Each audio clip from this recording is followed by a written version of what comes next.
icyambere cyo muzabona ifite icyongere kandi nta kintu amaze nta n'icyo nakoze yego ikindi kizababwira ko nakiriye abantu nezerewe rimwe na rimwe muzabona ndimo no guhanagura mu maso atari ku matama mu maso urahazi amarira akaba aratemye n'umusaza nezereza Yesu rero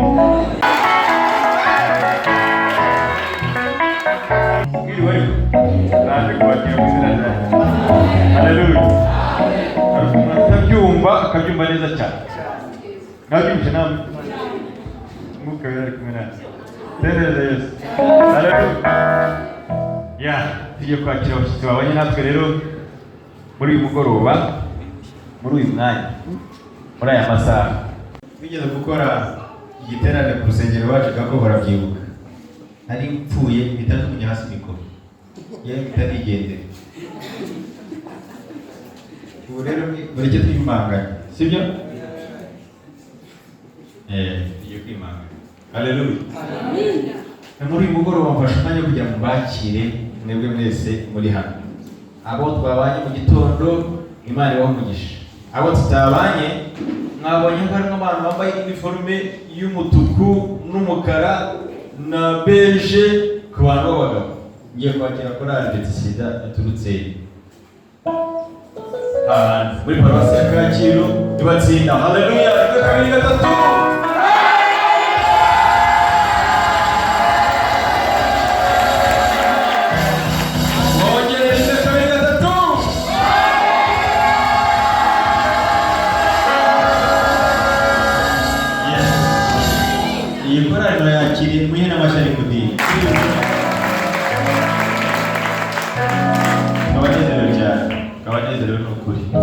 ntabwo nubwirwa nakira Agape kubera ko sabashyitsi ahubwo nibo badutumiye sibyo twabanje kuri ba nyir'urugo bakuru bababyaye barabanza baratumira imbere barangiye kwicara mpita mfata umwanya wo kwakira ino korali yihe ariko mwayinezerewe umwanya wo gukomera abashyitsi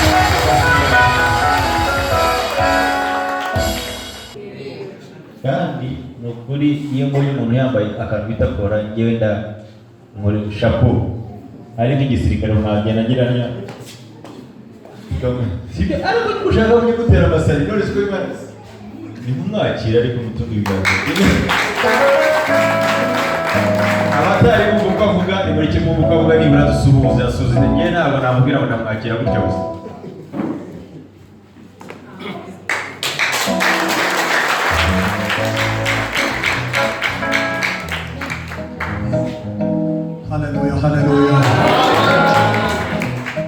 Haleluya, haleluya. Muraho mwese. Muraho mwese. Arakoze cyane umuyobozi wa gahunda. Yishimye. Amen. Nimba muzi kwishima kubaho.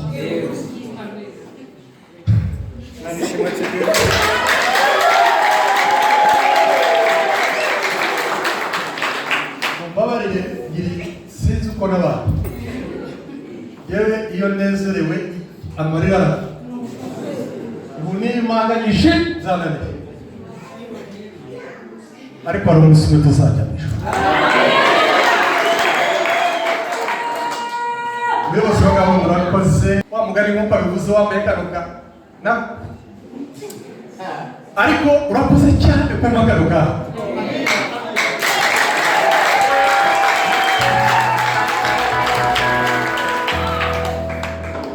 agize neza mureke mbabwira akantu gato hanyuma nicara gato gusa nicara ndavuga umugoroba gato umugoroba burya umugoroba hari ibintu bibiri igihe cy'itangiriro Imana yabwiye Adamu bari bafitanye gahunda ya nimugoroba ntabwo yamusuye saa sita ntabwo yamusuye mu gitondo ariko yamusuye nimugoroba iryo banga Adamu araryicara hanyuma amaze gucubura ariko rwose bongira na gahunda n'Imana nimugoroba none umugoroba urageze naza agasanga nambaye ubusa yareba Eva nawe akabona Eva nawe yambaye ubusa ese ko twakamenyereye turi babiri uyu wa gatatu ugiye kuza ko ateye ubwoba turajyaje umugoroba ati haleluya reka ndekera umugoroba wa kabiri ni cyagiye cyari ku musozi wa Karmeli Amina.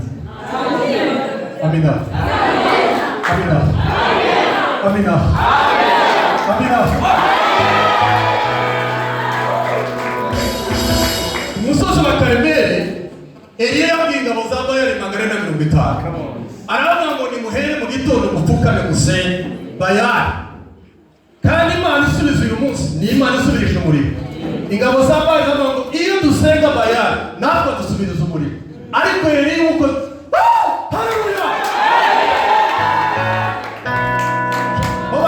Soze kuga. Hari ikintu Eliya yakoze batambi.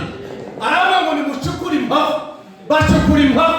Hanyuma aravuga ngo nimusukemo amazi. Basukamo amazi. Amazi azimya umuriro. Bayali bishimikirizagaho. Bakavuga ngo Bayali dusubiza umuriro. Wa muriro ukazamuka. Ariko ntibamenye ibyo Eliya yakoze. Wa muriro y'amazi arinjira azimya wa muriro. Ntibabimenya. Barakomeza barasenga Bayali. Saa 4 zirageze ashwita. Saa 5 zirageze ashwita. Saa 6 zirageze ashwita. Buriya ihene zitinya umwijima. Iyo umwijima ugeze umugoroba ihene zirahebega. Inkoko zigataha kare. Hanyuma Eliya nama ngo aya ni amasaha yo gutamba igitambo cyane mugoroba. Aravuga ngo mwese ni munege. Umurinzi yavuze ngo ku rugamba rwanjye na Satani. Haleluya. Haleluya. Haleluya. Haleluya. Aravuga ngo ku rugamba rwanjye na Satani Yesu niwe ngabo idukingira. Aravuga ngo ku mugoroba ngo asana igicaniro ngo amaze kugisana arababwira ngo mwese ni munege. Bose baramwegera 450. Abanerwa banyantege nke bataravuga ngo ariko se birashoboka umuntu umwe 450 bananiwe none wowe aravuga ngo ufite ijuru. Ijuru ritumvise ngo bose barasubizwa.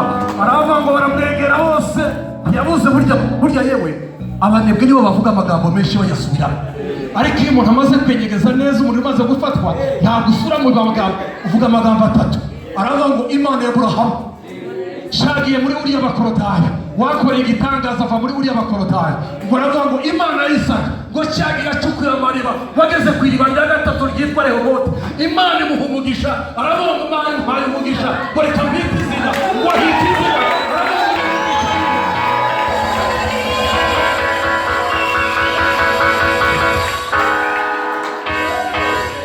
Ubu ni umugoroba ko turi kumwe tuzaganira. Kandi nkunda Yesu, nkunda n'abana b'Imana. Ntuntekereze ko imyaka 56 oya. Iyo ndahangaha ndicara bugaca mu gitondo. Kandi nkunda gusenga mfukama. Ndapfukama bugaca. Hari icyo Imana yakoreye. N'ubu za dotere mane bari.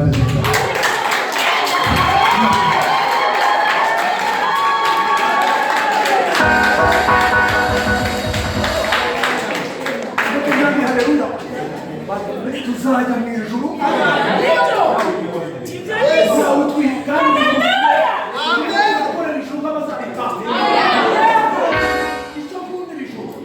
Icyo nkundira nta representa w'itora uzagera ku irembo nyir'ijuru wenyine niwe uzagera ku irembo ry'ijuru wenyine. Ndazakubaza ngo wasengeraga muri Masaka. Ndazakubaza ngo wasengeraga Matsinda. Ndazakubaza ngo wasengeraga. Haleluya.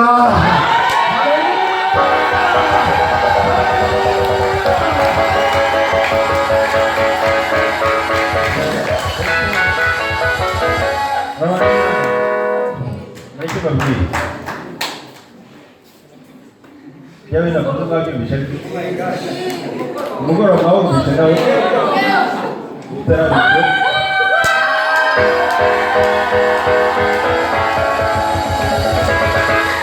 Ikibazo turamutiza mushwari. Cyangwa kibwiye. Mushumba rero ndashaka ariko mwabumenye uri mwabumenye. Ya mutaraje maraka twakira kirimo. Ariko dufite abandi bantu tujye kwakira. Pastor, reka nibura nawe ubasuhuze babwira amazina cyangwa niba ngombwa nawe tuvane hasi. Haleluya.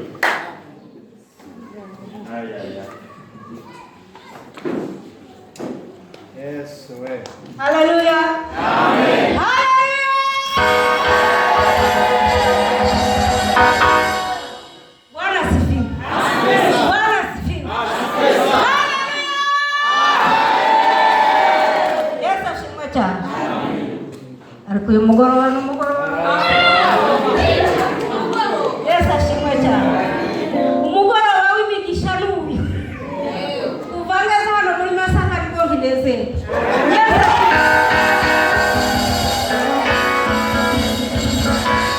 Ndanezerewe cyane.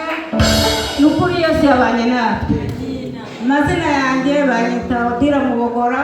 Ndi umubyeyi ushima Imana. Mfite abana. Ndashingiye mfite n'abuzukuru. Yesu ashimwe cyane. Imana iduhana umugisha. Turimo turakira abashyitsi. Sibira? Karibu umwuka we. Umushyitsi. Biraryoshye. Nyamusinyangana gato nongera nakira abandi bake cyane. Bakigiye kubahagurutsa. Asharaga we reka tuki. Umuntu uje ari umushyitsi tutateranye ku manywa usanzwe adateranira hano muri iri torero mu bantu bicaye hano ahaguruke tumwakira mu izina rya Yesu. Ahaguruke kandi yumve mu ikaze adatinya mbese avuga ati ntabwo kugira icyo nakira. Haleluya. Karibu barahari turabakiriye mu izina rya Yesu. Barahari abantu reka bahereze irangururamajwi batubwire amazina yabo n'aho baturutse niba ngo batubwire uko bararitswe.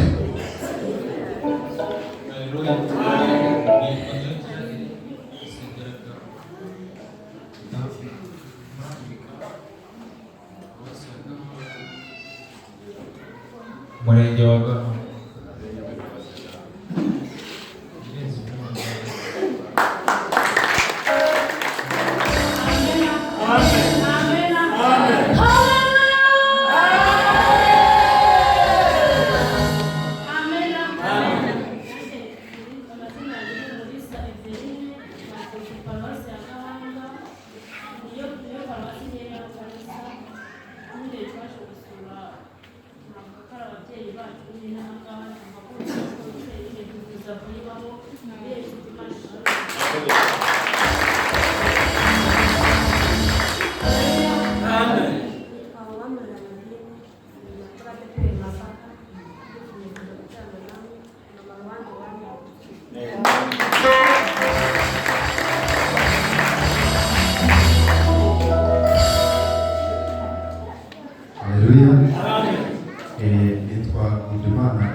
kare ntabwo nageragera ahantu igihe hari Agape Masaka gusa Imana ishimwe kuko y'ibyo tubana namwe Yesu ahabwa icyubahiro. Amina.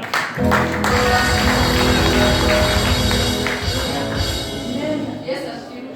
Amina.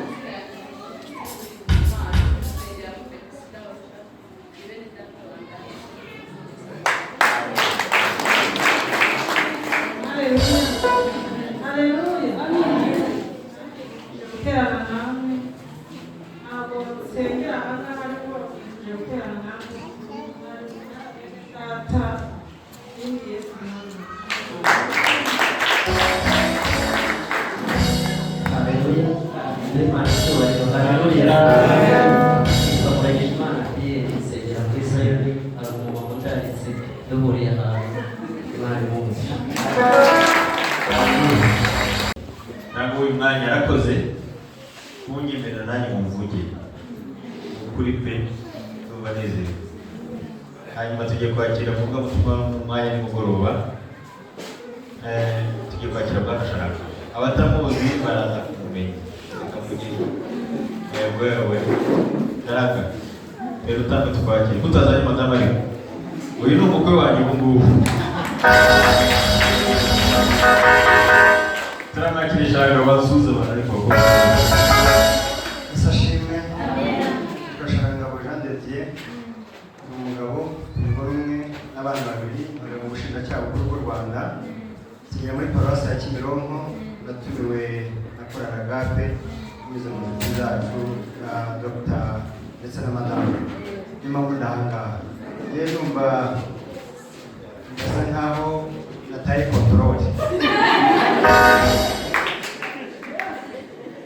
asa nkaho nataye kontorore, ubwo ni bwa kontorore nari mfite ubukwe nyuma y'ahantu nko kujyamo ngiye kureka aho isaza irangira z'igitaramo naho bujya rinda kujya muri ubundi ahandi atanga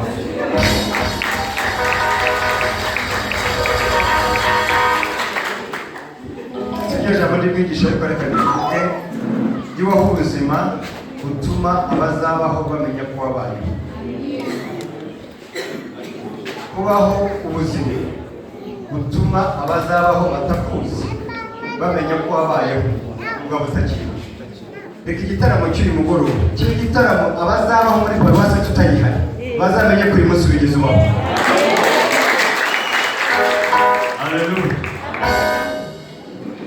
Turanezerewe umusekateri yiherekeye uyu munsi ni haleluya niyo gusa niyo ngiyo si mwakoze cyane ku uyu mwanya nakiriye n'abandi bose ntabwo bari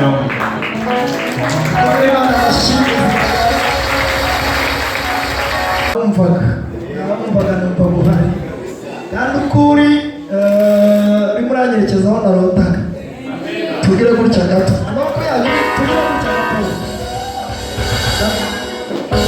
iyo amaboko muyahejeje ukayaheza uba uvuze ngo yanjye ni magufi Imana ariko yawe ni maremare ntabwo ushyikiye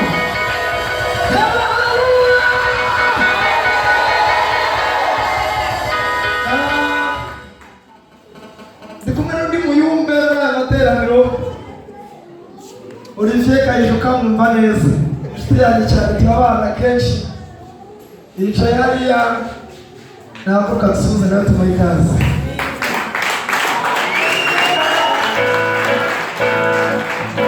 Ni umuramyi, ni umucuranzi, ni umwigisha n'umunyamasengesho, umukozi w'Imana. Rero nanjye najya mvuga amagambo make mugani kugira ngo naza kugira ibyo nangiza kandi naje gutunganya ibintu. Niho mugaruke, nimugaruke, mugaruke.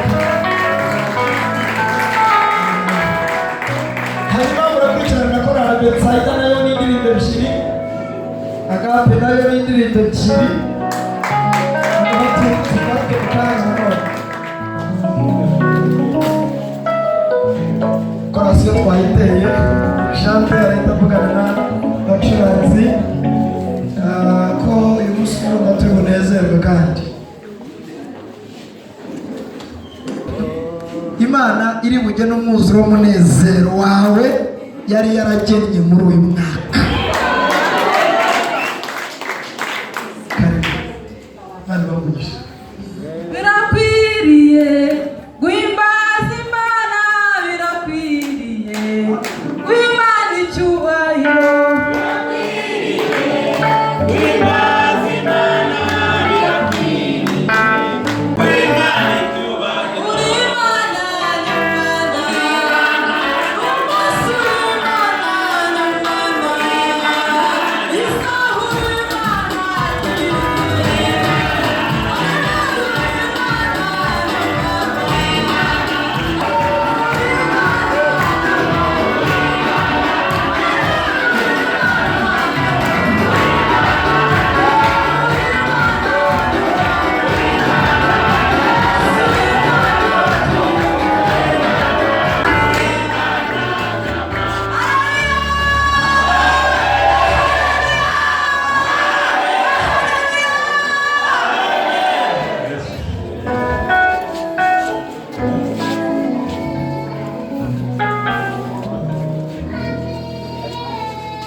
mu izina rya Yesu.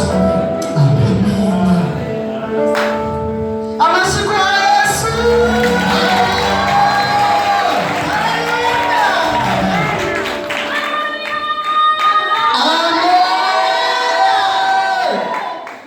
Yes.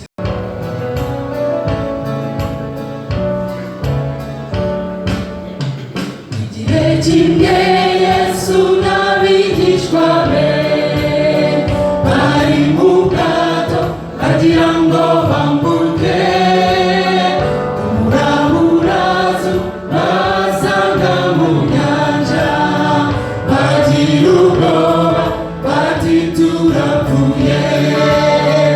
Igihe kimwe Yesu n'abigishwa be bari mu bwato bagira ngo bambuke umuraburazo basanga mu nyanja bagira ubwoba bati turapfuye.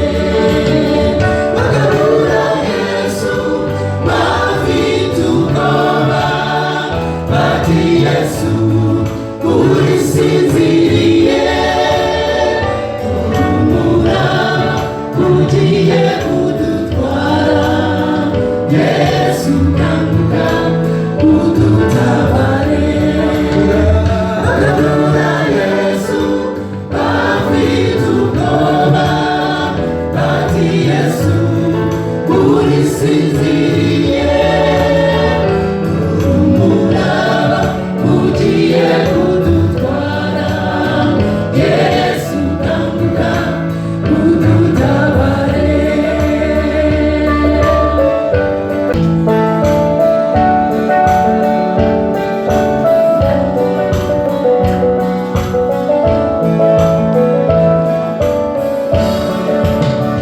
Yesu aravuga yitegereza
byera bishimwa n'Imana ariko kuyikorera kwanyu gukwiriye.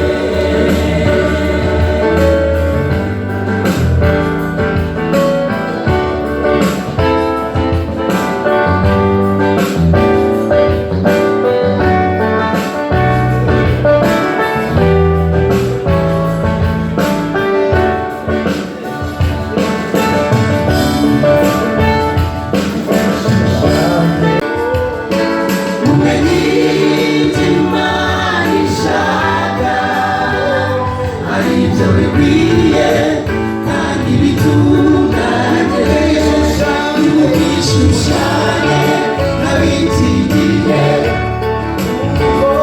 ahubwo muhinduke mugize imitima mishya. Mumenye Imana ishaka ari byo bikwiriye kandi bitunganye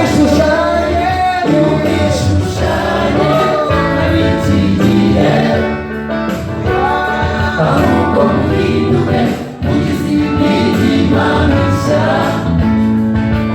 Mumenye Imana ishaka ari byo bikwiriye kandi bitunganye.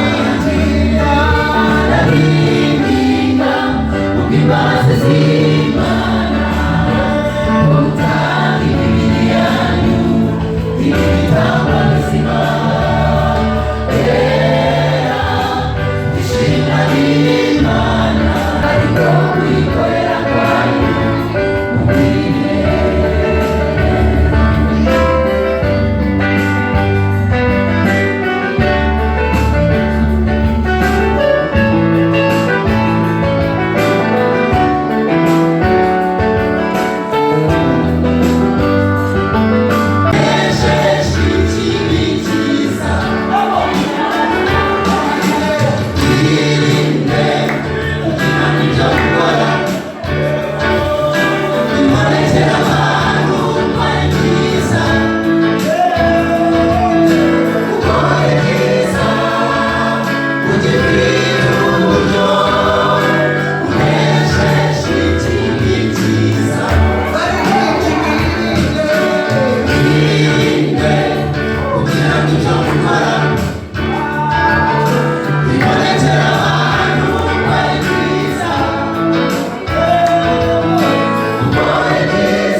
ahubwo muhinduke mugize imitima mishya rwose.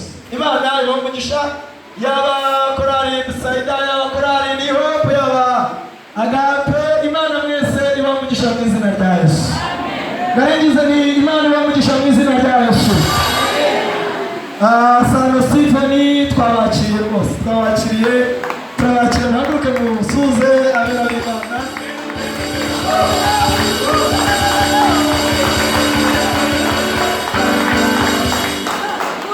Haleluya. Amena. Amen. Imana icyubahiro. Ndabashuje mu izina rya Yesu Kristo. Ngenda umusangwa abashyitsi ngira ngo babakiriye, ariko mu izina ryanjye bwite namwe ndabakiriye muri paruwasi ya Masaka. Mumbabarire twabashije kubana namwe kuva mu gitondo, twari twagiye mu bucidikoni kubera bishop yari yaje gukomeza kwishingira abana benshi bagombaga kugeza mu rugo, ariko numvaga natuje. Ndashima Imana ko ngeze mu nzu yayo kandi mpagereye igihe. Amena. Ndabashimiye cyane, Imana ibahe. Yego, niyo imvura n'umugisha. Hanyuma muhaguruke mwese, sa n'ukora kuri senti gatoya. Ngaho yimuye turebe Olivier nawe akoreho gatoya. Hanyuma turi mu mpera z'umwaka kandi turashimira Imana. Turashimira Imana ko iduhaye ibihe byiza. Tugiye kumva ijambo ry'Imana, ariko ni mu mpamvu tuvuga ngo mu minsi 360 n'itatu ishize twasigaye ibiri gusa tuvuga Imana yanyuranyije amaboko y'ibitavuga Imana, kandi hari n'ibyo yabutse kudukorera byadukoze ku mutima.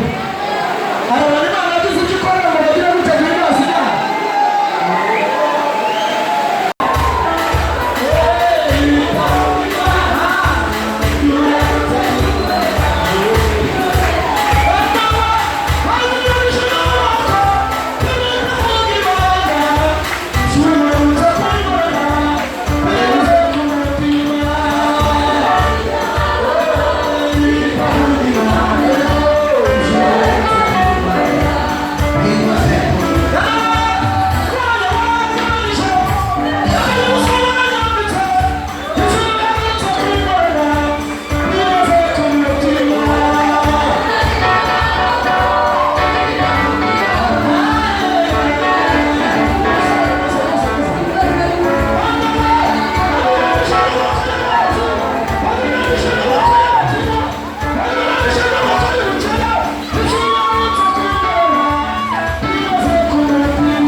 Mana y'ijuru, Mana itukufu n'ubushyuhe, aya ni amasaha y'umugoroba tugezemo, amasaha ugana n'ubwoko bwawe, urakoreka umwami wawe, hagasigaye y'ubwoko bungana gutya, hari icyo akeneye,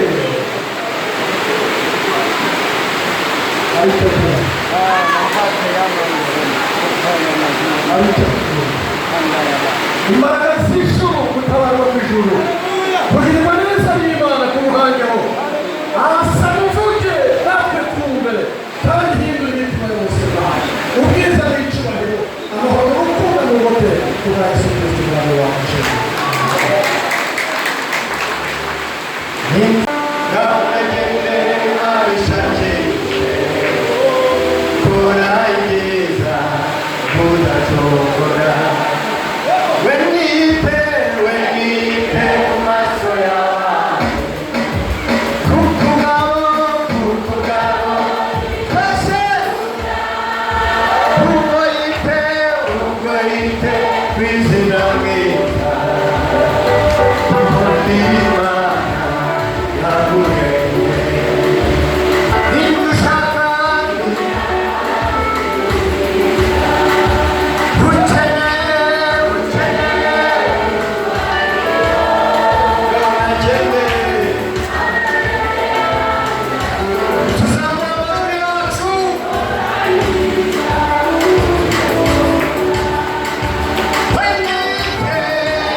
maze imyaka 27 mu rugendo rw'agakiza uhereye mu mwaka wa 1992 iminsi 18 y'ukwezi kwa gatatu nibwo nakijijwe nyirizwa mu muryango wa data Kabarani Kanjuguti Kasemu Masa Induga Rwandenzi Yarutambuka Semiga Rwangabo Kantihinda Kabishozo Nguke Nyamata ku Gahembe ka Kayimana Marayumba Vukira mu muryango ukorera ibigirwamana Vukira mu muryango wari ufite nyabingi nyinshi n'amahembe menshi mfite imyaka 5 data antama ku badayimoni haravuga ngo mu bana 10 yaragejeje kuko yabyaye 17 ni njyewe mwana uzamusimbura kuzajya njya mu nzu z'Imana ntabwo yari azi ko hari umwami w'abami wamenye mbere y'uko isi ikirwa rufatiro niyo mpamvu idosiye yanjye ntabwo mu biganza by'abantu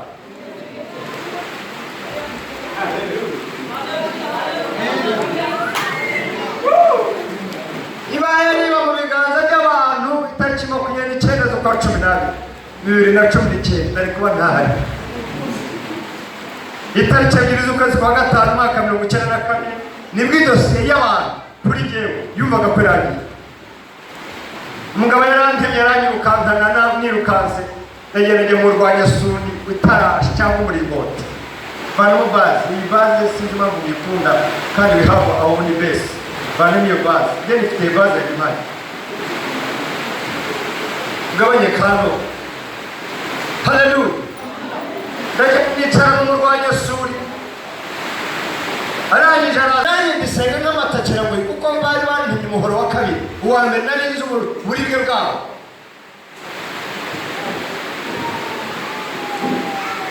Imana yo kabyara se w'umwami wacu Yesu Kristo w'i Nazareti afatiye umugabo wari ufite umuhoro utonyanga amaraso, amufata atyahangaha ngo ataza guhindukira ngo arebe inyuma, cyokoza amwemerera kureba ku ruhande rw'iburyo n'ibumoso, imitsi ireba inyuma ntiyayigorora neza, Imana irayifata kake.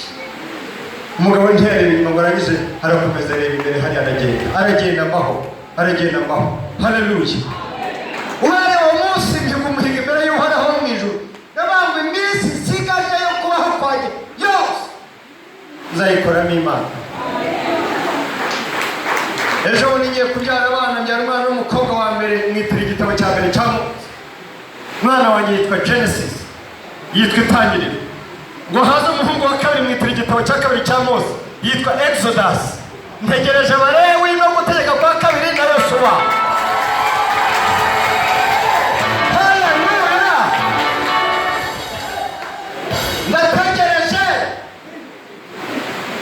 Ntegereje kubara namba, ntegereje Abalewi.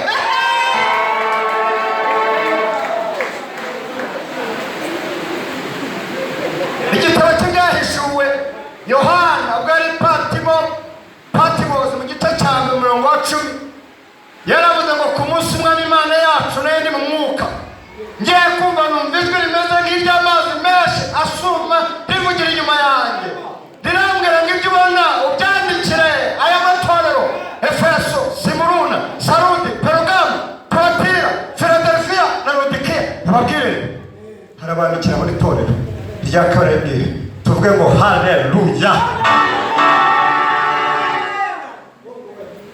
Rya gatatu aribwira, rya kane aribwira, rya gatanu aribwira, rya gatandatu ryitwa Filadelfiya aribwira, igeze mu rya karindwi ryitwa Lodikiya araribwira ngo wita mena kandi wera ukiranuka inkomoko y'iby'Imana yaremye.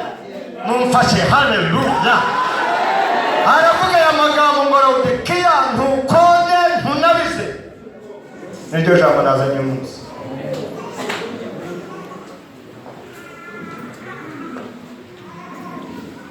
My work, where I'm working from, my office, ntabwo ndi hariya muri birabiro bya parike ngo nkore ziriya nshingano nagize mpeko umushahara nawe tuwurye kandi utanahagije ibibazo twifitiye. Ndi hariya kugira ngo uriya mwanya mukoreshe ukorera Nyagasani. Let me say this, I'm on a mission, heavenly mission, divine mission. Ndikora imisiyo y'ijuru. Abatekereza ko nagiye gukorera parike, ce n'est pas ça. Rero nirimbo tu barakirije swida na misiyo. Haleluya. Ndashimira Imana bavandimwe kubw'uyu mugoroba, mu mafu ya munsi Imana iratugendereye. Ubundi kugira ngo uzambone narize biragoye nini? Ayo narize arahaje. Narize y'imihoro, narize nta mungano, narize gusigara ndi umwe mu bana 12 nta binigirire. Ariko kuinwana mimi nikilia hapa. Mwenye kwa byakomeye. Nyako achidikoni umushumba wacu nzibuhere mu mwaka wa 2005 ugarekere pastor muri paroisse y'Imatimba mu chidikoni bwa Nyagatare muri diocese ya Gahe. Umuntu w'Imana atubaye imbere tumuri inyuma turamwonka aho twabaga turi hose. Natunguwe nanashamirarwe kumubona hangaha, namwitiranyije ko nicaye ari mu gitondo sinamenye ko ari we, ariko mbona ibirori byakora ngo tambuka cyarandamutse arambwira ngo namenye uranyibuka, numvaga nawe ko utanyibuka, numva ngize amahirwe yo kumema nanone. Nibutse ibihe bitandukanye twagiranye, ndagushima Imana igumije. Umuryango wa Dr. Rwanda mu Rwanda, thank you so much for the connection with these guys.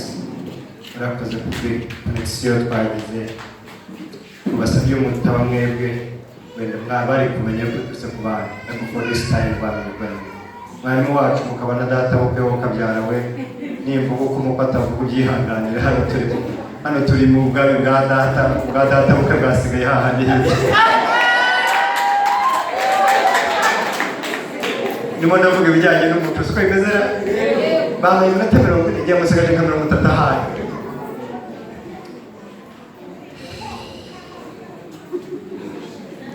Natinye ijambo ryakoreshejwe mu ijambo ry'Imana, maze gusoma Bibiliya inshuro 6 ngitangira ngisoza, ariko iri jambo ryanteye ubwoba. Ndabinginga. Iyo hajemo kwinginga bivuze ko hari igihe byigeze kuvugwa. Abantu basa nkaho binangiye.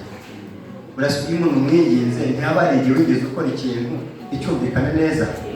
Abirimo bese muranyumva? Kubera ko kare ntabwo mwigeze numva. Nicaye aho nicaye kugira ngo nze kumva ariko sinumva. Mushaka kwigishije sinumvaga. Singiye kubeshya. Numvise bike cyane. Cyokoze nanditse ibyo numvise nabyo nyina nabyanditse. Ariko reka mbaze abinyuma muratwumva kunshonda. Imana ishimwe rwose. Ndabinginga bene data kubw'imbabazi z'Imana. Nta kintu cya mbere mu bitambo bizima. This one sentence. Ikintu cyitwa kuba ibitambo kizima. Kuba igitambo kizima. Kuba igitambo kizima. Biramugeze ngo kuba igitambo kizima. Ibyo icyo bivuze ngo kurambura amaboko imbere y'Imana nta rubanza ufite. Icyo bivuze ra wazana amaturo n'icyapfu mukabizana atari ibyibano. Nibyo bivuze burengera Rwanda. Kuba igitambo kizima. Ukazana igitambo imbere y'Imana kidafite ikizinga cyangwa umunkanyari. Wazana ibishimwa nibiba ari imbuto wibye kuri mugenzi wawe ukaza kubitera mu murima. Wavuga ngo uje guhimbaza imbere y'Uhoraho mu ijuru, Imana wayirambura amaboko ntibona amaraso. Iyo mvuze ngira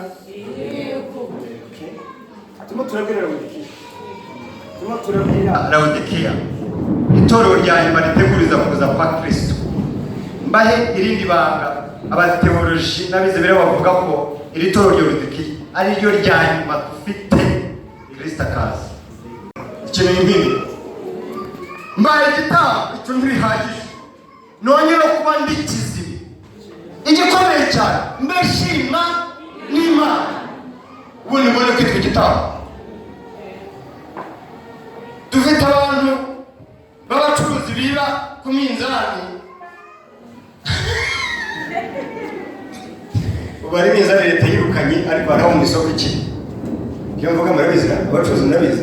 Ubwo za leta yarayirukanye kubera kuyiba abaturage, ariko wagaruka mu isoko ugasanga wapfunitse. Ejo nagiye kugura imbuto z'ibinyomoro nizo usanga umunzani mu mufuka umeze utyo. Urahishe. Ibyo mvuga niyo bavandimwe mujye mubibona namwe. Ndabizi mushobora kutemera kubera ko mubikora. Noneho ngo ajya kumpimira ikiro cy'ibinyomoro njye ko mbona akuyeho kagafuka mbona hari umunzani wa kera. N'amazi ingura cyakoreshwa. Uriya utuma twunguka cyane. Kigusetse uwo yamara ku muturage amafaranga avuyemo icyacuma kaza bebeta imbere ya Nyagasani. Imana narizanye icyaha icyo katukiwe icyo tukivuze sinazagaruka. Ku gitambo kizima kera gishimwe. Ndashaka ijambo ryitwa kwera. Ijambo ryitwa kwera mimi ndabyihorera. Kwera, holiness, purity, utakatifu.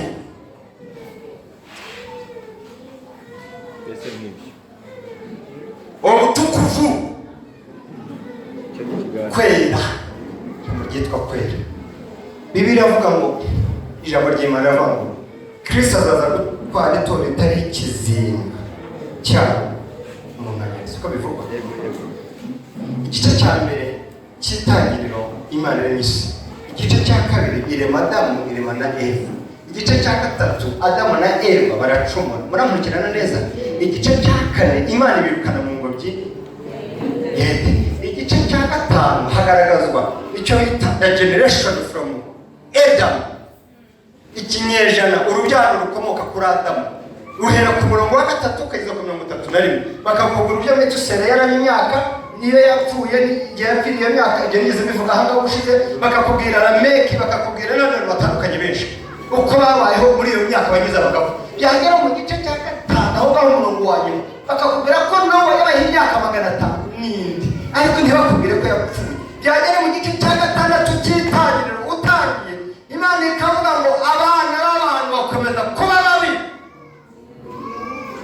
bituma Imana yicuza icyaha tugirema umuntu ihagurutsa umugabo witwa Nowa iramubwira ngo build the ark ubake intoki numara kuyubaka ubwira abantu hamagara iburasirazuba riberera bwayo amajyaruguru n'amajyepfo yewe mu mujyi wa Kigali ubabwire ngo muze mwinjire muri buri kwinjira n'ubu winjiza ikigabo n'ikigore indirimbo 38 mu ndirimbo z'agakiza ikavuga ngo Nowa ko cyubaka iyo mujye urakora iby'umupfapfa rwose dore kandi utuye imusozi aho utuye nta mazi ahari ibyo ukora biratuyobeye niba tuwiteka niba bivuze niba uko bagize bantari bose abujuje si ibyaha bazanarwa n'amazi kandi ayo mazi azaba n'umuzuri babigira ibiciro banga kumvira intumwa n'iryo teka baciwe baza kubazanya bati none wowe yabavuga ukuri bati hari na gato twikomereze muri biyari twikomereze muri sikoro twikomereze muri mumfasha ko kabyarana uko mutamfasha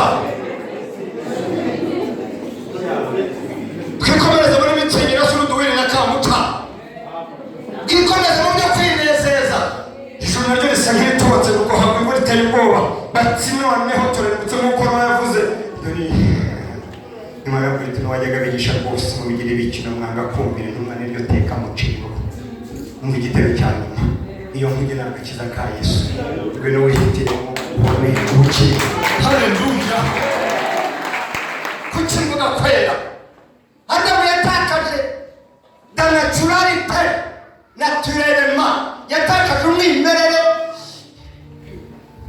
yatakaje originalite yatakaje icyo yaremewe cyo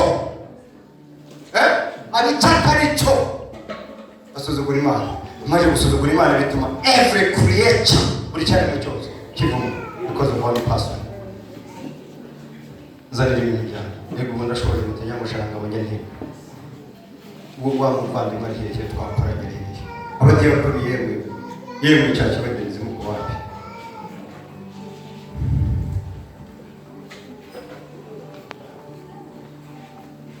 byose kirahanganje cha mbababwire se nababwiye ngo kubaho ubuzima butuma bazabaho bamenya ko babayeho nimwibagirwe ibintu cha ushaka nzaba tarahamagara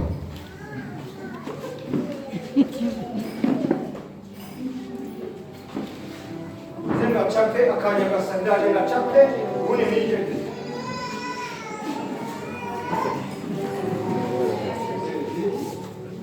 Unaona ureke kwa ndio tumishe Kurani haje ndoa kama Haleluya amata y'inyange murayazi uruganda ruguye ko ntimusi yawe hangaha amata y'umuzi ko ari ikintu gifite intungamubiri gifite ubuzima uyu munsi leta y'u Rwanda byize neza buri munyarwanda wese harifuza ko yatunga inka kubera amata abamo vitamini nyinshi ndashaka kugiranya Adamu nk'amata saa y'inyange ndavuga amata muri rusange sabe perezida wa Betisenda ugera hangaha perezida wa Agape ugera hangaha utaye kuguraho hano sabe yakora n'indi imwe itari hejuru gito niyo hope muzamuke kuko tutara hejuru nsabe wa mwana waririmbye ujye kongera kanaririmba nawe uzamukara hejuru nyakubahwa mwarimu nawe kabana data w'ukwe nawe sinkubaho tuzamukara hejuru hanyuma tubikira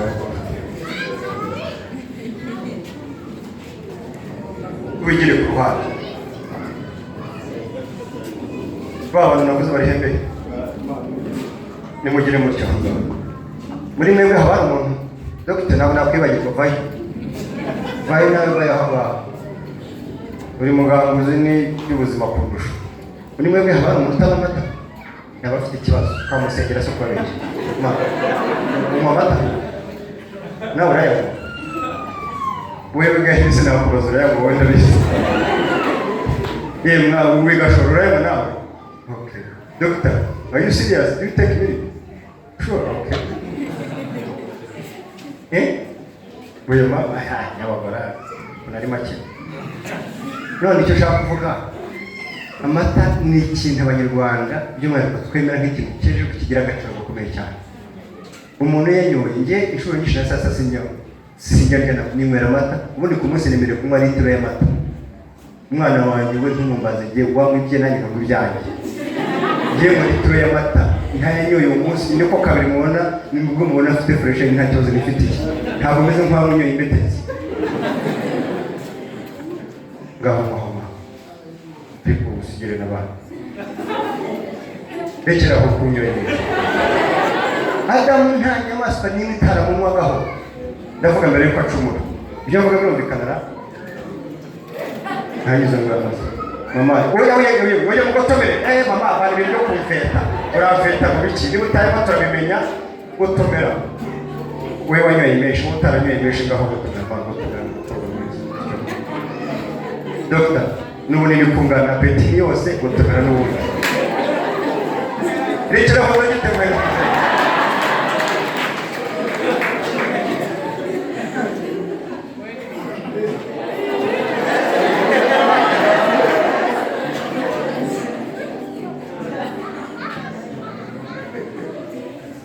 Iyo Adamu yahamagaraga intare yazaga yiruka akayitiraho ziritaho bakaryamana bakarumukana bakirwa, nta stress yo kumutamira no kumuka Tanzania. Iyo yahamagaraga ncira yarazaga bagakika muze ngo kizo n'ingiri kibazo, Adamu bakamumaho uko bukeye n'uko bwije. Rafite originality y'ubumana, kambisubiremo yaragifite umwimerere w'ubumana. Kizinga washobora nyako mukuru wa Kristo muri kubona Adamu urushisha rumwiruka muramucika kuko ari urukandagire cyangwa urutozi cyangwa imbeba tumariye imyenda ubu ngubu barakinaga. He had a life yari afite ubuzima. Mu gice cya gatatu bashama cyangwa gatiye kuko barayishyira hasi ubwayo.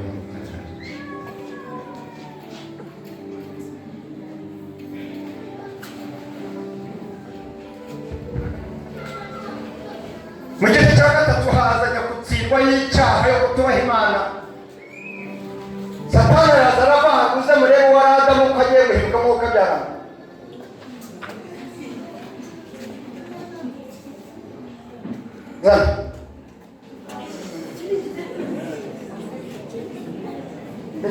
Ndekere kubera ikingura ndekere. Adamu ntiyubaha Imana, Adamu wari ufite umwimerere w'ijuru hanyuma arahinduka. Kamaze ikibazo abantu bigeze bamakora n'amatara ko mutarasubiza bamuyeho amata bayanyoye. Hano se haracyarimo amata cyane harimo haruza abantu barako batasubiza ra hano harimo amata cyangwa ntayarimo.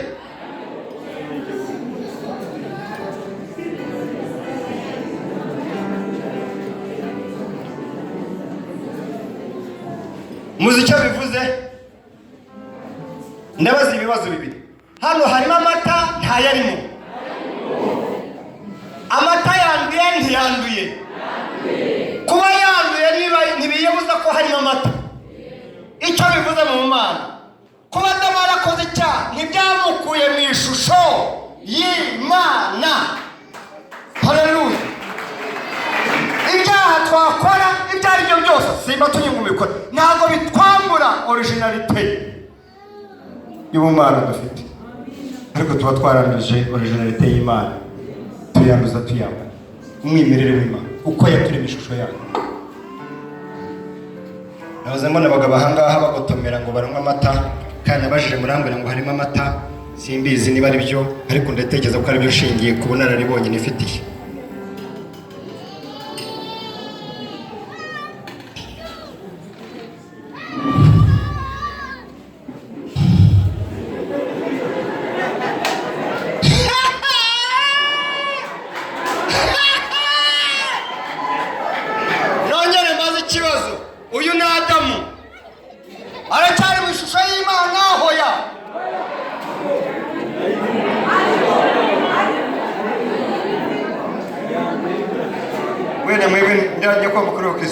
Uyu ni Adamu yaba akiri mu ishusho y'Imana cyangwa ntayarimo?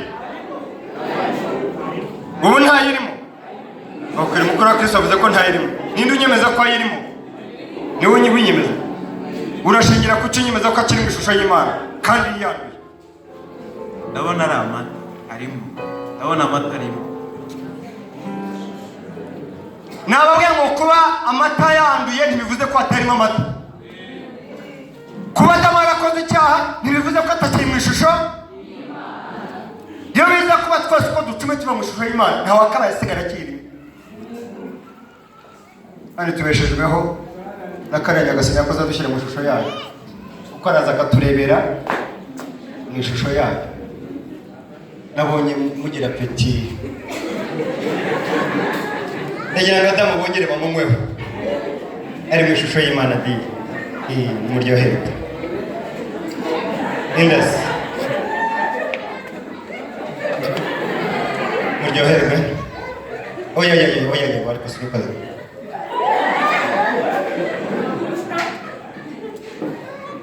Kugera ku rwego rw'aho Adamu n'ibyaremwe yiswe amazina nawe bitari kimwe bikimushaka, kubera ntibikimushaka, kubera ko yacumuye. Abaturanyi bacu hari igihe benshi batazi ko tunakijijwe bitewe n'uko twanduza ishusho y'Imana buri munsi. Mu bitambo bizima cya kabiri byera, bishimwa n'Imana, ariko kuyikorera kwanyu, ariko gucomeka ibyuma kwanyu, ariko gukoropa mu rusengero kwanyu, ariko kwicaza abakristo kwanyu, ariko kuyobora gahunda kwanyu. Ndagira ngo mwumve umutima w'Imana icyo tubwira mu mpera z'umwaka 2019 dusingira vision 2020. This is what God is talking to his church. If I can get a stadium now, ndamutse mbonye stade natoboka nkuko ndimo ntoboka hanga. Imana iraduhamagarira kuba igitambo kizima, ariko by'umuhego ntibigarure ngo turi igitambo cyangwa turi kizima, ahubwo tube turi igitambo kigera ku rwego rw'aho gishobora gushimisha Imana ikavuga ngo c'est très bien, c'est très ni cyane mwerereye. Nagiye kubwiriza ubutumwa muri 2006 Gasyata hariya 2006, ndi muri secondaire ngiye kwirangiza, njya ngo nagombaga kwirangiza umwaka. Yakubwiriza ubutumwa uvuye iwanjye, hari inzu yanjye Kimironko hariya. Muri 2006 nta kaburimbo yari irimo. Kaburimbo yagarukiraga kuri kiye hariya aho bitaga ngo ni yamuseye hariya, ukatugenda gutyo utunguka mu migina hariya. Noneho icyo gihe nifite agashati kamwe nari narayifuze, urumva ubuzima bwawe butarazamuka, ngiro dushaka nka 5-6 ubundi ahinduranye icyumuro kigashaje by'umuriro gashaka ntarasura mu mwenda. Yes, ariko icyo gihe wafuraga ko uyu munsi n'ejo kongera ukagira ute akweto karahengamye, ariko ufite Imana agahengama, ufite Nyagasani ukagafura ugasubira muri ko kwicaranya Nyagasani. Abyane ngo yandutiye byeri na za mitsingi baraza. Niyo mpamvu niyemeje kunywa igikoma, nkareka inzoga, nkinywera amazi, nkasigarana umwami wanjye.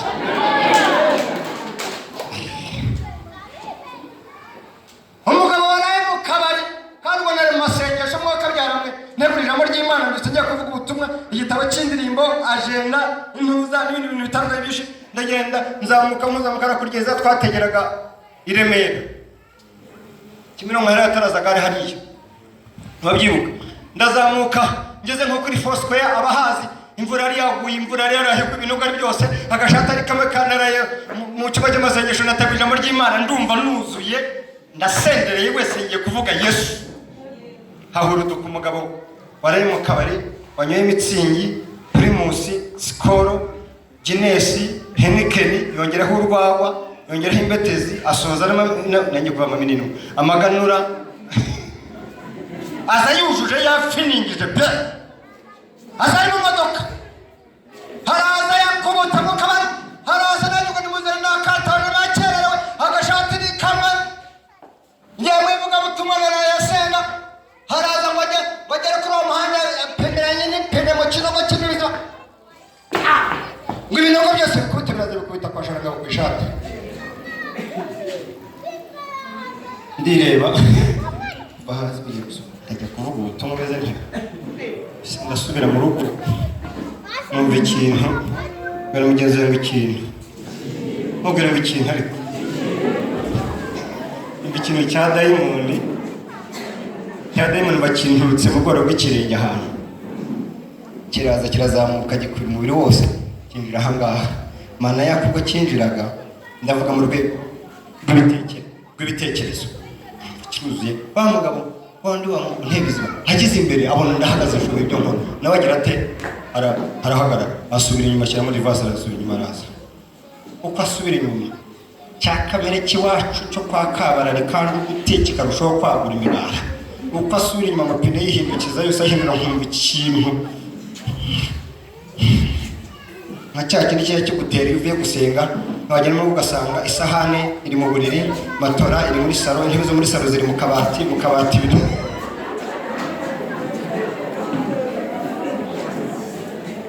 Ndavuga ijambo ryitwa kwera. Si ukuba igitambo, ntabwo ni ukuba igitambo kizima, nubwo ari no kwera gusa, mvuga hari gushimwa n'Imana. Mwabyumvishe bavandimwe?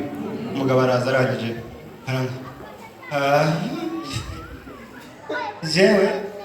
jewe rebanga nasize, uko bivuga ikintu kikampagurukana. Jewe nasize ndamwihorera, ariko ndabona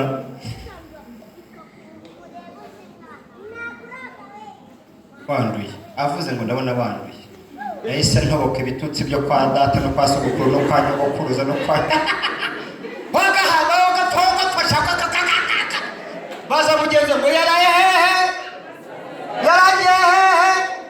acigatiki Bibiliya igitabo cy'indirimbo agenda agiye muri Buhembura wagahame wagapfa wagapfusha wagatoga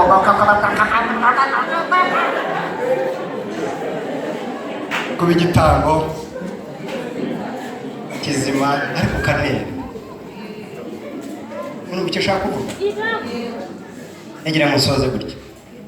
Byashoje bitenye n'umugabo waje kumutuka ntiyansubiza. Ndiko iyo nibutse uriya munsi numva nk'ikintu cyinshi mu mara, numva mbaye zero, numva mbaye feke, numva naritwaye nabi.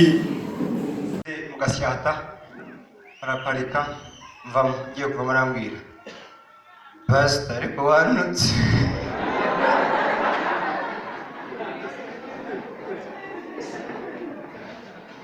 Kugira ngo sharangabo abe umwimerere w'icyo Imana ishaka, kugira ngo twebwe dukomoka kuri Adamu tube abo umwimerere Imana ishaka, byasabye Adamu wa kabiri.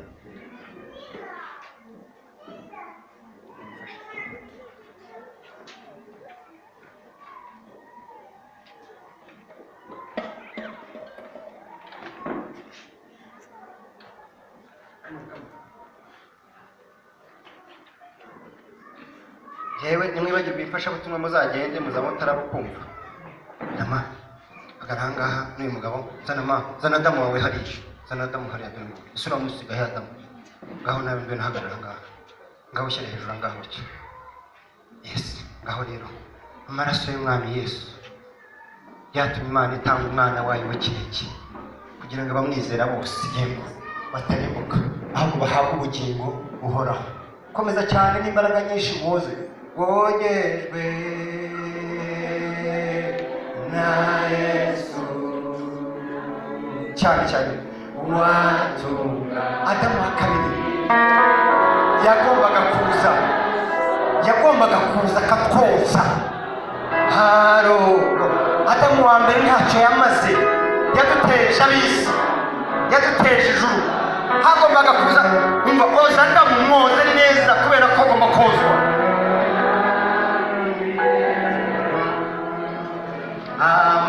Amaraso y'umuguzi niyo soko yoza abamwemeza niyo wongera rwose iyo umureke Kristo umwami w'umukiza mu bugingo bwe aho yemeje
Baho umuntu akwiriye kuva kuba Adamu wa mbere hakaba Adamu wa kabiri.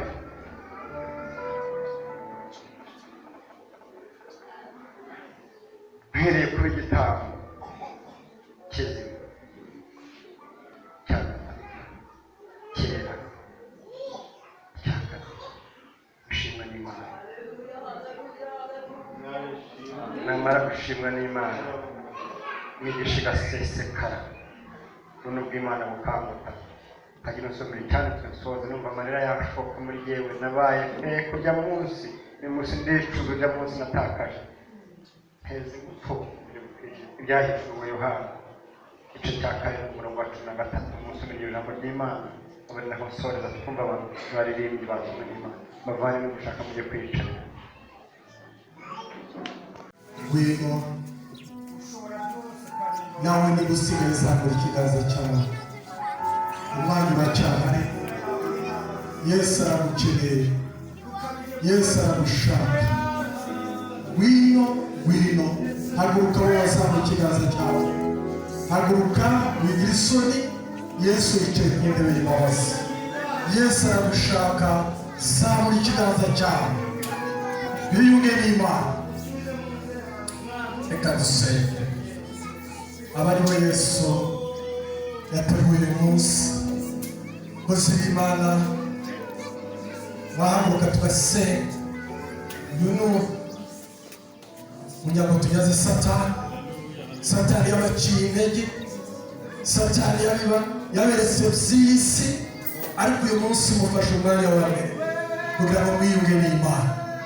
Mana y'amahoro, Mana y'ibyishimo, Mana y'umunezero, Mana Imana yaduhaye Yesu, Imana yambaye umubiri hanyuma arapfa natwe turababarirwa. Wiswe umunyabyaha utarigeze ukora icyaha na kimwe, ujya ku karubanda utarukwiriye kuhajya, wambara ubusa natwe turababarirwa. Ushyirwa ku musaraba uterwa imisumari mu biganza no mu rubavu, iporo ryawe aho niho ryavuye, amaraso avanze n'amazi, itorero ryawe ribona Yesu. Yesu uzamufasiriye kwaso isakurenze ngo utari wakwize abona ishusho arahindutse, abona aravindanye amaraso n'abantu data.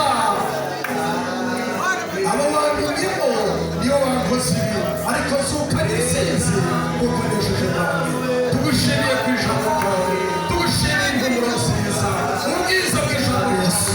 Bifashe umwanya wa mbere muri abo bene data basizwe n'urubanza, ntibakoze byiza, ntibagendeye ku byiza, hasohotse amagambo atari meza, batekereje nabi, bavuze nabi, bagambiriye nabi, ariko baciye munsi y'ibirenge byawe bagusabye imbabazi.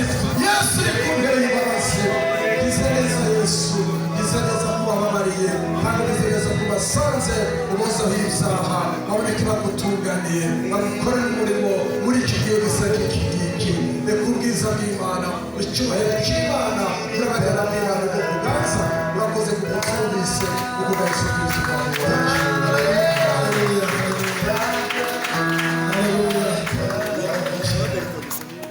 Murabazi cyane harimo umunsi nimba arimo bwa mbere bakiriye Yesu mugize, nimba nuhari wakiriye Yesu nk'umukiza muri aba barahaga, imwongere kandi muzabona ikiganza cy'igihe tureba. Aba bari bagize intege nke, ariko ijambo ry'Imana rimanutse rikora ku mitima yabo, bikoze ku mitima yabo bahaguruka ku maguru yabo, none basabye ngo Mana bongere imbaraga. haleluya. Rero shaga agize neza cyane umurimo yakoze. Ni kwa kundi umuntu yakoze ukwezi kwarangira bakamuhera, ukagaragara kuko baguhebye ibyo wakoze. Nawe rero avuze ubutumwa buramanuka bugera mu mitima y'aba bantu. Haleluya, haleluya. Ugeze mu mitima y'aba bantu, aba bantu barahaguruka, natwe tuboneraho akanya kuko barambikaho ibiganza. Twebwe twabarambitseho ibiganza, twongere cyane tubizamure Yesu ashakiriwe. Haleluya. Umugoroba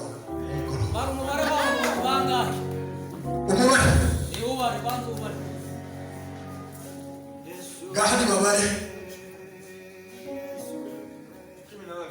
intumwa 12. Haleluya, haleluya. Leta vuga wa intumwa 12 nakakamuga kusana maricha. Haleluya, haleluya. Yesu ntabwo yahamagaye abize wareka batize, yahamagaye abize ahamagara n'abatize. Bose arabavanga, amaze kubavanga ko ari 12 ngo agenda amenya buri muntu icyo akunda n'icyo ashoboye. Ariko ngo usomye amateka y'abantu gusanga Yuda Iskariyoti ngo yari mwene wabo kuri se wa bugufi, ariko abandi bari bafite aho bahurira. Yesu arabareba ko ari 12 ngo abitegereje ngo abona Yuda ntiyaje kubera kumukunda, ngo abona kuko yaje muri guverinoma ya Herode nta mwanya yahabonye. Aravuga ngo muri guverinoma y'uyu mugabo ngiye kuba mu mwana yari yarize kubona leta icyumba mutungo. Amina, amina. Yesu nawe arabona ngo nta wundi bisi umufuka ngo reka guhera aho Yuda uko bagenda agakora mu mufuka. Haleluya, ngiye gutinda kandi nta mwanya afite. Ariko ngo Yesu aramureba umunsi umwe baramugerageza, ngo bageze mu muhanda sinisoma ati bageze mu muhanda babona abantu bafunze umuhanda barimo barasomesha. Baravuga ngo Yesu bariya abantu rero bafunze umuhanda barimo barakumusoma kandi twe turaha twese nta wuki. Ngo arahindukanye yabwiye Yuda we twari umupfu utunga umufuka harimo iki. Yuda agerageza gutegeka washizemo. Yesu ahindukira Petero ngo se Petero utarakurikira bakora iki. Aravuga ngo ngenda aragukurikira ntari umurozi. Aravuga ngo mu gihe uri umurozi dore inyanja, dore urushundura, dore ubwato manuka ujye kuroba. Petero aramanuka Yesu akabona uroba amafi menshi rimwe gusa. Ageze yagaze urushundura rwa rufi ruvamo, aravuga ngo rukuremo. Arukuyemo ahamagara Yuda wize icungamutungo, umuntu n'igihe cye, umuntu mu mwanya we. Haramubwira ngo ha yabarere Yuda yabaze baravuga ngo baranaba abantu hanyuma urebe buri muntu umusoro we arangije kumara ngo abona bihwanye n'ababana. Baravuga ngo tambuka rero wishyure hanyuma duceho. Yesu yatwishyuriye ideni ku musaraba. Ibyaha byacu zose nta handi byazamukiye hariya ku musaraba wa Yesu.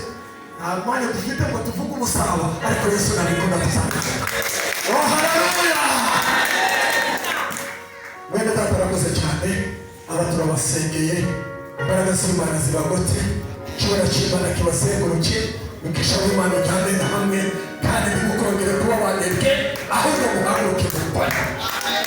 Yesu abakoresha cyane murabasanze mugende mugende.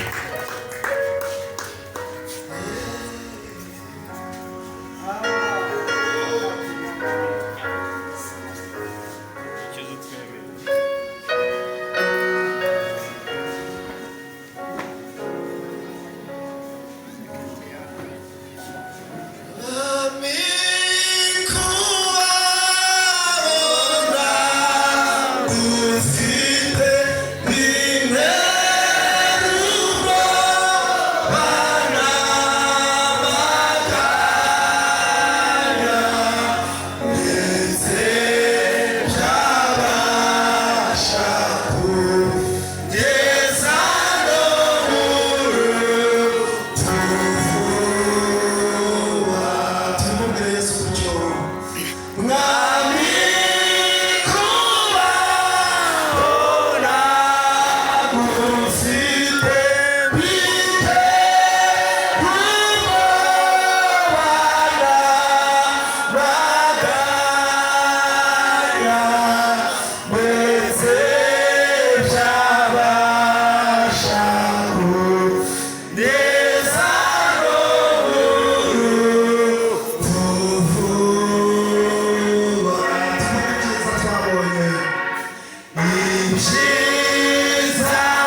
twifuje ko murambika ibiganza kuri ababera Imana yejeje nonaha hanyuma turashize Kristo bana barambiwe bayashyize agaciro amaraso Yesu yavuye nibwo bwa mbere baje kwakira Yesu twajya Imana bashinga izina rya Yesu.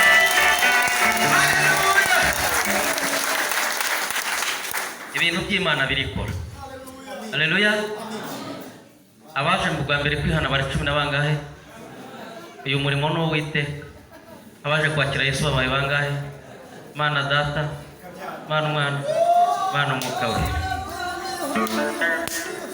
Muzamura amaboko yawe.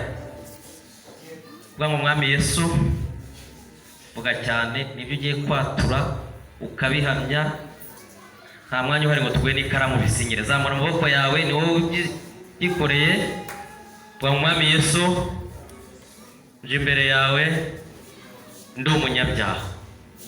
Umbabarire ibyaha byanjye, amazina yanjye uyandukure mu gitabo cyo kurimbuka, uyandukure mu gitabo cy'abanyabyaha, uyandukure mu gitabo cy'abazarimbuka, uyandike mu gitabo cy'ubugingo.